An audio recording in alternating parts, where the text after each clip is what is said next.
The first person speaking is Penny Newman. Penny, we are so grateful to have you on our advisory council. She has spent 35 years protecting people in their environment. Penny just received an award from the White House for her 35 years of environmental issues. We want to congratulate you on that, and we want to welcome her.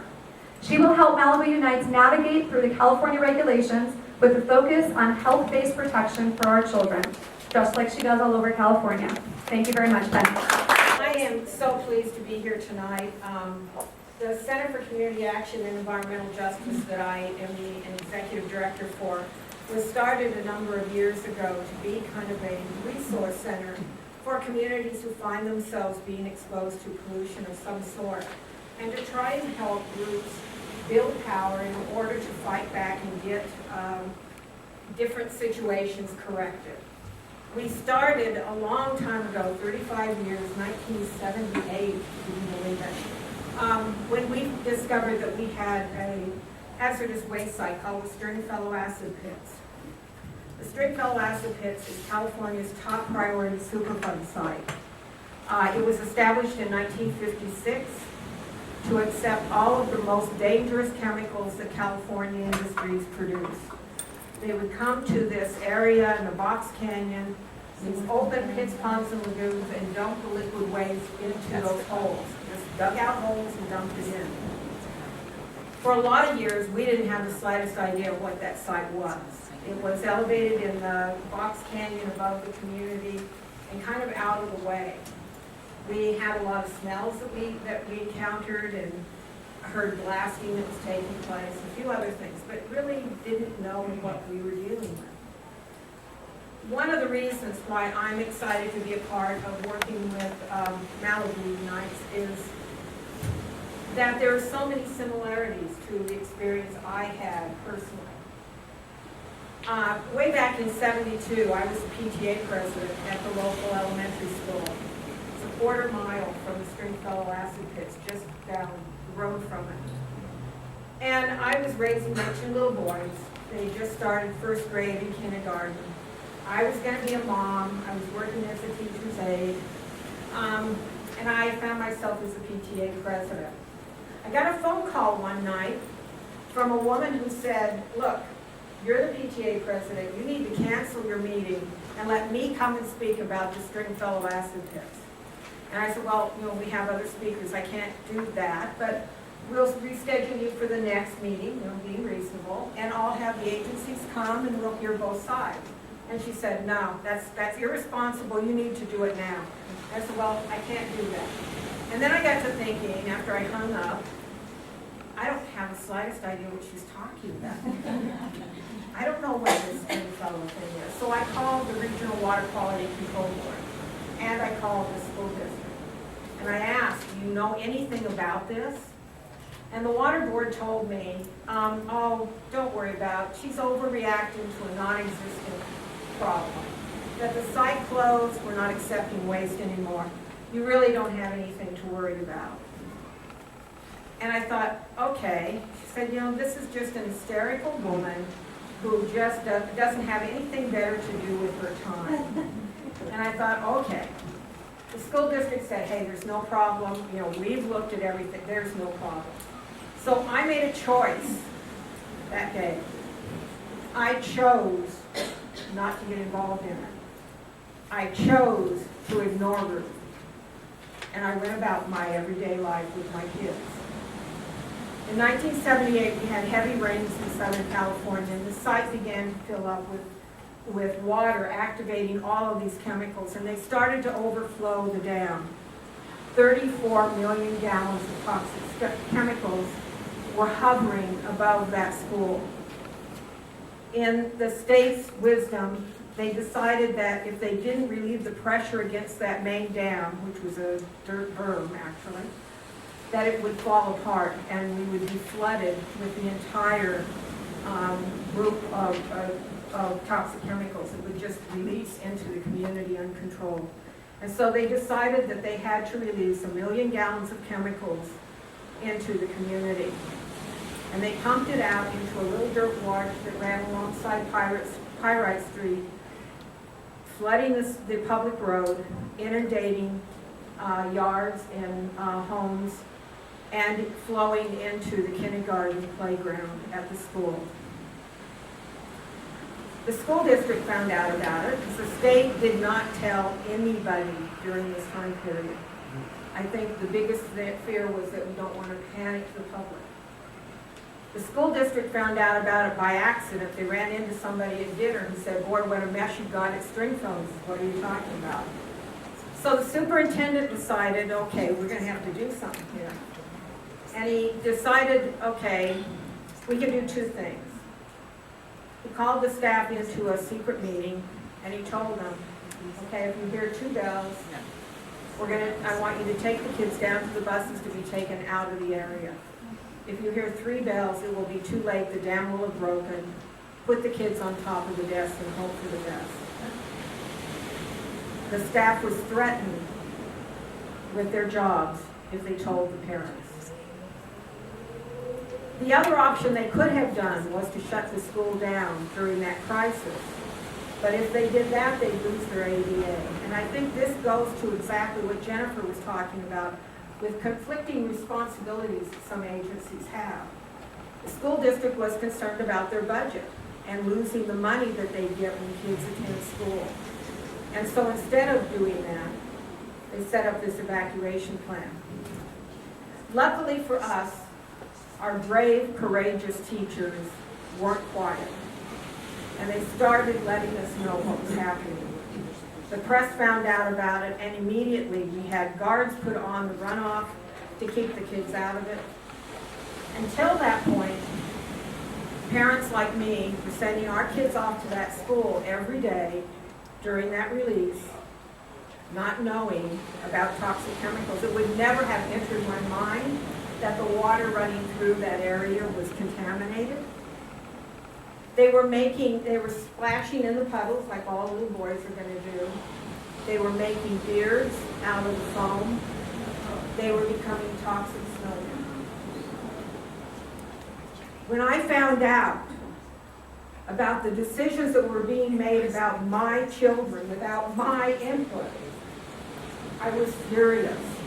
I could not believe that someone would do that. But they did. It's a reality. And those decisions are made every day up and down the state, across this nation. I think the fact that the school district got a violation for using the pesticides at the school without notification and doing it not right is an indication that there may be things happening you don't know about. There may be things and decisions being made that you as parents don't know about. More than one time, when I started as a substitute teacher, and ultimately I was a special ed teacher in the same district, as I became involved in trying to get to the bottom of what was going on, I would have the principal call me into the office and tell me that, your evaluation, part of that is your attitude, and if you keep being involved, it's going to reflect on your job performance. Luckily I'm married to a fireman and I didn't need that job, and I was able to say, do what you have to do, but I'm going to stick to this. You didn't share information with me when I needed to know it, and I'm going to make sure it doesn't happen again. We have teachers here from the schools who have been working on that. Could you raise your hands? Thank you guys. You are the most courageous people. You deserve the gratitude of this community for letting things be put public.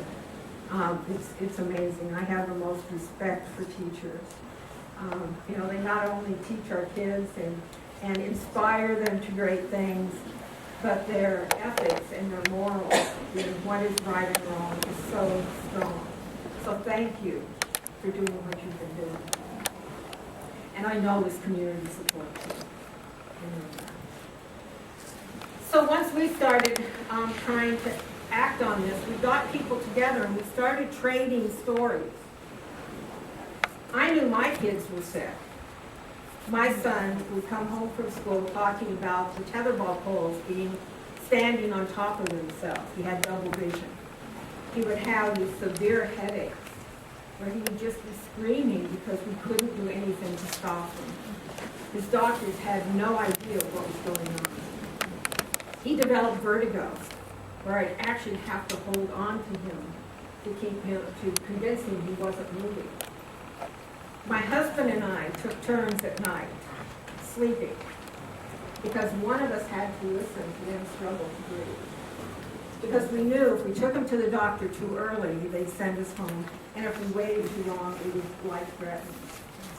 So that became our lifestyle, and it became very normal to us.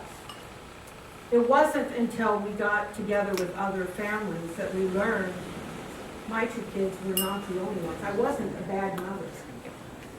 It wasn't that I was doing something wrong. It was prevalent in the community. Our kids were being exposed to hundreds of different chemicals in the air, in the groundwater, and in these overflows. And they had been for years, and we didn't know it. It was at that point in time when we realized we not only have a right to know, we have a responsibility to know, and we have a responsibility to act. You cannot just elect people to a position and walk away and expect them to do the right thing. You have to be there to hold them accountable. We were able to stop the exposures at Stringfellow. We got it listed as a top priority Superfund site. It now has its own budget for cleanup. It has its own staff dedicated to it. And we're making progress. I don't have to worry that tomorrow there's going to be water running down the street with toxic chemicals in it. And one of the reasons is the state of California has been found liable for the cleanup because they didn't do their regulatory duty. That means that the liability for any health issues lies at their feet. And in our settlement where we got $114 million in that personal injury lawsuit, there's a provision that if there is another release, it automatically activates the lawsuit again. The state of California is through the Department of Toxic Substances Control, who the district has brought in to oversee environment, who has been brought in because EPA has allowed the protocol to go through that they're supposed to follow, and it hasn't been. To do testing in a classroom with windows open when the protocol says that they have to be shut, that's insane. Back in the 80s, myself and some of the communities we worked with got Department of Toxic Substances Control created. We worked hard to get that open, to get an agency to address chemical exposure in communities. Before that time, it was through the Public Health Department, who is disease-oriented. They know little about chemical exposure. I am embarrassed to see how DTSC is working today. There is a Senate investigation into the agency because it is allowing people to go year after year in being exposed to chemicals and they're not doing anything. In fact, in many instances, they're creating the problem. You may have read about the Exide site in Los Angeles, where people have very high lead levels in their homes because of this battery recycling. DTSC permitted this thing to operate, and it's been going on for years, and they still have not stepped in to do anything. The Mecca site out in the desert, DTSC is an unpermitted site. It's not allowed to accept toxic chemicals, and yet DTSC was referring companies to that site to dump their hazardous waste. In the Wildemar site, which we work with, there's homes that have been built on top of contaminated fill dirt. And families have had to flee the homes because they are so ill. We had DTSC, after a year of arguing with them, got them to come out and do testing. And they announced in a press release before we even got to see the test results, everything's clean, there's no problem.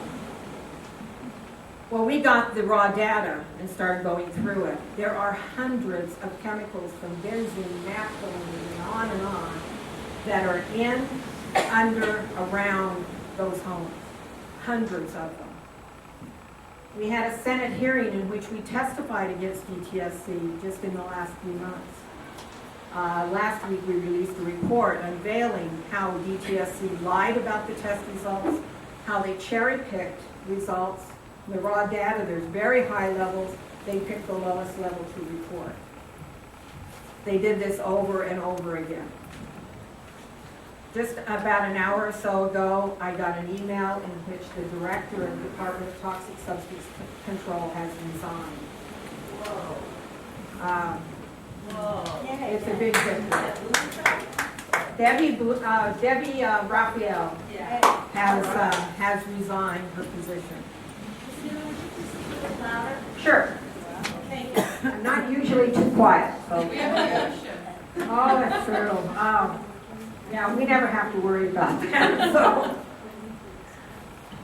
Environ, I hear that the district has hired Environ because they had to fire Mark Paxton, right? They found Mark was messing around with numbers. Yes. Mark used to work for Environ. He worked at Stringfellow with Environ. Environ is our technical advisor at Stringfellow, and he has been since the 80s. It was Joe Hyland and Bob Harris who started Environ when they were professors at Princeton, who were friends of ours and were working in the public interest with us. It has now grown into this international consulting firm that acts like every other international consulting firm. And they're just like attorneys. You know, you hire an attorney who then, I'm sorry. No offense. She's a public interest attorney, it's different. Yeah, it is. Yes. When you hire an attorney, their job is to look for those facts that support your case and raise them up and to find those that don't and hide them. Now, you also have your side that does the same thing. Well, a consulting firm does the same thing. They're hired, the scope of work is outlined by whoever hires them. They know what they're supposed to be producing. And they go about doing it that way. That's why having your own experts to oversee it is really critical because it keeps people honest. And when you have one side over here and the other side over here, you can usually come to a safe and reasonable center. So this is really critical. Having people to review this stuff as they're going through it, to take split samples so that you know that the information is accurate and that they know you're looking over their shoulder. They're more apt to be honest about it. So that's a really critical thing to do. EPA. EPA has had its ups and downs. And many times we work very well with Region 9 and Jared Blumenfeld. He's been a good friend of ours. He comes down, he's taken a lot of the toxic tours that we have, and he's offered support in that. But again, it depends on who you're dealing with and under what circumstances they're dealing with. There are times when we were supposed to be getting funding from EPA to do the cleanup at Stringfellow, we were finding that the money was not coming through. And we were sitting there with this very precarious situation hanging above us. What we found is we started doing digging, and I got a manila envelope from a concerned civil servant. Still don't know who that was.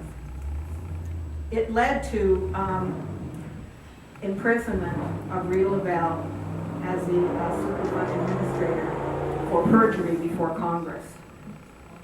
They were withholding cleanup funds in states that had Democratic governors and giving money to states with Republican governors, so that there was political maneuvering taking place.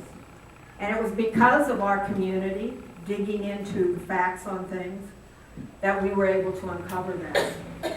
And yet, I received a proclamation from EPA and the President for our work. It's a very up and down kind of world. At times, you have to challenge them, but when they're doing the right thing, you also have to applaud them. I think tonight, you all coming together is a very good sign. This is an active group, it's an informed group, they do their homework. But I want to give you a little warning. 35 years ago, I made a decision to walk away and not do anything. And I live with the guilt of that and the health problems of my children to this day. Don't make that decision. Get involved.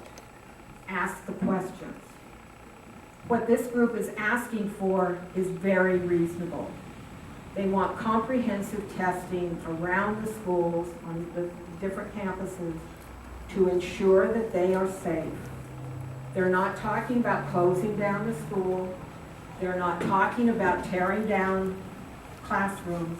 They're talking about find out if it's safe or not through testing that we can all see transparently. If there's nothing there, great.